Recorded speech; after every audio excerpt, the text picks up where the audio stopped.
नमो भगवते वासुदेवाय नमः।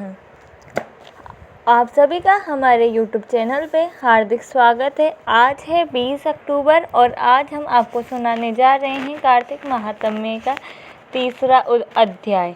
आशा है आपने हमारे चैनल पे पहला और दूसरा अध्याय सुना होगा। आइए आज हम आपको सुनाने जा रहे हैं तीसरा अध्याय। सत्यभामा बोली, हे भगवान, आप काल स्वरूप हैं और काल के संपूर्ण भाग समान हैं, तब फिर कार्तिक मास ही क्यों श्रेष्ठ है? हे देव, सब तिथियों में एकादशी और सब महीनों में कार्तिक का महीना ही आपको प्रिय है। श्री कृष्ण बोले, हे कांते, तुमने अब प्रश्न किया। एकाग्रचित होकर बेन के पुत्र पृथु और महर्षि नारद का संवाद सुनो। जिससे पहले पृथु ने नारद से पूछा, तब नारद जी ने कार्तिक मास की श्रेष्ठता कही। नारद जी बोले, पहले सागर का पुत्र शंख नामक राक्षस त्रिलोकी के मथने में समर्थ हुआ। उसने संपूर्ण देवताओं को जीत स्वर्ग से निकाल इंद्रादि संपूर्ण लोकपालों के अधिकार अपने हाथ में कर लिए। सब देवता उसके भय के मारे अपने अपने स्त्री पुत्र आदि लेकर बहुत वर्ष पर्यंत सुमेरु पर्वत की गुफाओं में वास करते रहे।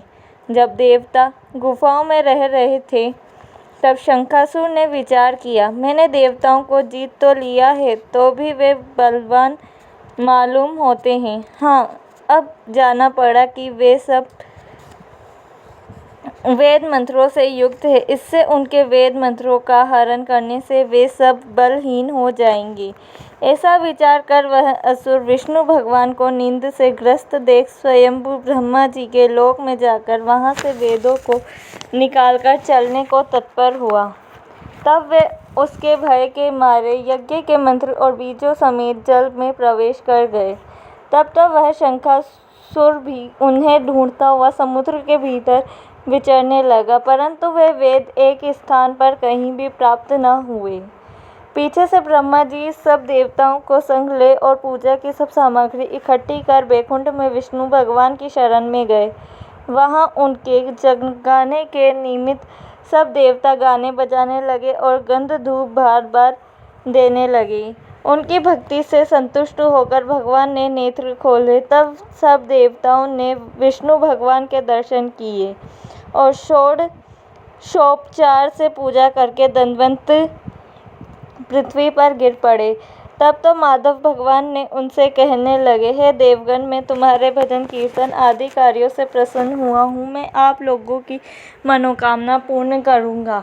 आश्विन शुक्ल पक्ष की एकादशी से देवउठनी एकादशी तक प्रहर भर रात्रि रहे। तब से जो मनुष्य तुम्हारी तरह भजन और कीर्तन करेंगे, वे मुझे प्रसन्न कर मुझे प्राप्त होंगे। शंखासुर जिन वेदों को हर लाया है, वे सब जल में स्थित है। उन्हें मैं शंखासुर को मार कर लाऊंगा। अब से बीज मंत्र समेत सब वेद प्रतिवर्ष कार्तिक के महीने में सदा जल में निवास करेंगे। मत्स्य स्वरूप धारण कर मैं जल में जाता हूँ। तुम संपूर्ण मुनियों को लेकर संग आओ। इस लोक में जो अच्छे मनुष्य प्रातः काल स्नान करते हैं, वे निश्चय अक्षत स्नान के फल को प्राप्त होते हैं। जो कार्तिक में सदा व्रत करते हैं, उनको हे इंद्र, तुम मेरे लोक में पहुँचा दिया करो। हे यम, तुम सदा उनकी विघ्नों से रक्षा करते रहो। और हे वरुण, तुम उनको पुत्र पौत्र आदि देते रहो। हे कुबेर, तुम उनकी धन वृद्धि करो,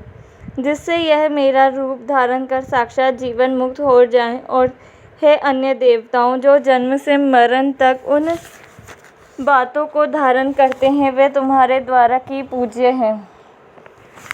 जैसे तुमने मुझे एकादशी को जगाया है, इसलिए यह तिथि सदा मान्य होगी। आइए अब हम सुनते हैं तुलसा जी की कथा। कार्तिक के महीने में सब कोई तुलसा माता को सींचने जाती। सब कोई तो सींच के आती जाती, पर एक बुढ़िया माई आती और तुलसा माता से रोजीना कहती, तुलसा माता सबकी दाता, मैं बिड़ला सींचूं तेरा, तू कर निस्तारा मेरा। तुलसा माता अड़वा दे, लड़वा दे, पीताम्बर की धोती दे, मीठा मीठा घास दे, बैकुंठ का वास दे, चटके की चाल दे, पटके की मोहर दे, चंदन की काठ दे, झालर की झिंकार दे, साई का राज दे, दाल भात का जीवन दे, 11 का दिन दे, कृष्ण का कांधा दे। इतनी बात सुनकर तुलसा माता सूखने लगी। एक बार भगवान कृष्ण ने पूछा कि तुम्हारे पास तो इतनी औरतें आती हैं, तुम्हें जिमावे गावे तो भी तुम कैसे सूखने लगी? तुलसा माता ने कहा कि एक बुढ़िया माई आती है जो रोजाना इतनी बात कहकर जाती है, मैं और तो सब कुछ दे दूंगा, पर आप कृष्ण जी को कांधा कहाँ से दूंगा? थोड़े दिन बाद बुढ़िया माई मर गई। सब कोई उसको उठाने लगे, पर वह इतनी भारी हो गई कि उठे ही नहीं।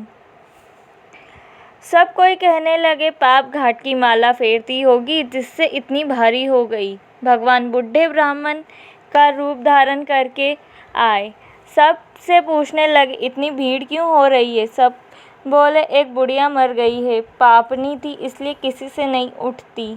जब भगवान बोले कि इसके कान में मुझे एक बात कहने दो तो यह उठ जाएगी, सबने कहा कि तू भी मन की निकाल ले। भगवान ने जाकर उसके कान में कहा, बुढ़िया माई तू बिड़ला सींचे मेरा, मैं करूँ निस्तारा दे तेरा। बुढ़िया माई अड़वा ले, गड़वा ले, पीताम्बर की धोती ले, मीठा मीठा घास ले, बैकुंठ का वास ले, चटके की चाल ले, पटके की मौत ले, चंदन की काठ ले, झालर की झिंगार ले, साई का राज ले, दाल भात का जीवन ले, कृष्ण का कांधा ले। इतना सुनते ही बुढ़िया माई हल्की हो गई। भगवान कांधे पर ले गए, उसकी मुक्ति हो गई। है तुलसा माता, जैसी उसकी मुक्ति करी ऐसी हमारी करियो, जैसे उसको कांधा दिया वैसा सबको दियो। उम्मीद है आपको हमारा आज का अध्याय पसंद आया होगा।